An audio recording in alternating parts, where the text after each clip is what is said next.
Kim Jong Un arrives in Russia amid US warning against sale of weapons. Reports suggest North Korea leader might meet Vladimir Putin. And there are some pictures also. Kim Jong Un with Russian Minister Alexander Kozlov at Khasan, about 127 kilometers south of Vladivostok on Tuesday. There are pictures of the man in that green bullet train that he always travels in. North Korean leader Kim Jong arrived in Russia by private train on Tuesday for talks with President Vladimir Putin amid warnings from Washington they should not trade weapons. Video footage released by Russian state TV showed Kim smiling as he stepped off his train onto a red carpet at a station in the Russian Far East to be greeted by a welcome delegation. A Russian source with knowledge of the trip had told Reuters earlier that Kim had arrived on Tuesday morning, leaving his train to meet Russian officials in Khasan, the main rail gateway to Russia's Far East, before continuing on. Footage released by the Oleg Kozmiako, governor of Russia's Far Eastern Primorsky region, showed Kim sat in a big white chair talking with a delegation led by Alexander Kozlov, Russia's Minister for Natural Resources. The visuals on your screens, ladies and gentlemen.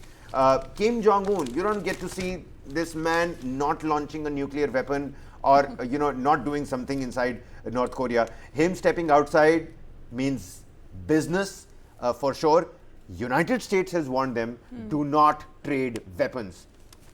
And I think this was the third or the second time I've seen Kim Jong Un in public appearance coming out, and the way he uses just his train to travel is something so interesting to me, that here it's written that from his 2018 trip to Beijing to a 60-hour journey to Hanoi for a summit with the then US President, Donald Trump Kim has always used this train for many high-profile trips.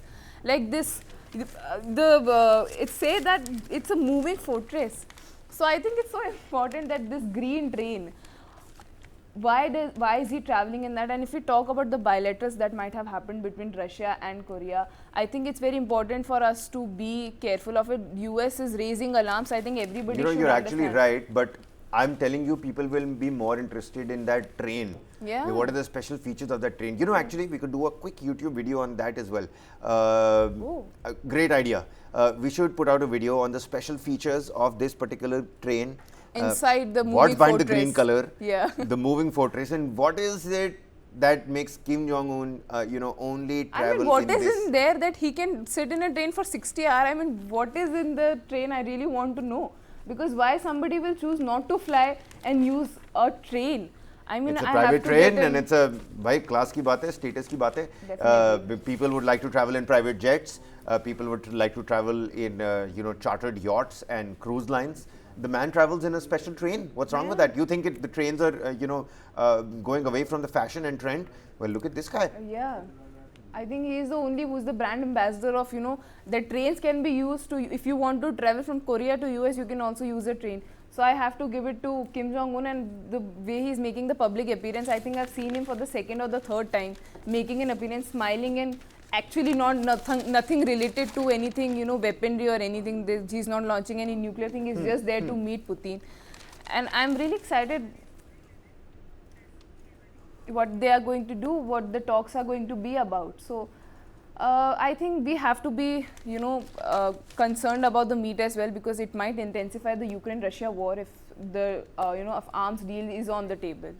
You're absolutely right, because it's important to note here, I'll tell you what, because in a significant statement at the 8th Eastern Economic Forum, the EEF, Russian President Vladimir Putin delivered his resounding support to India's Make in India initiative, emphasizing the significance of domestically produced automobiles. He commended Prime Minister Modi for championing this cause, labeling it the right thing. Moreover, he underlined that discussions about this project had spanned several years. These remarks followed a landmark moment when India, alongside the US, UAE, Saudi Arabia, France, Germany, Italy, the European Union, inked a memorandum for understanding the new SALT, the Spice Route 2.0, our economic corridor, during the G20 summit in New Delhi to pave the way for the India, Middle East, Europe economic corridor.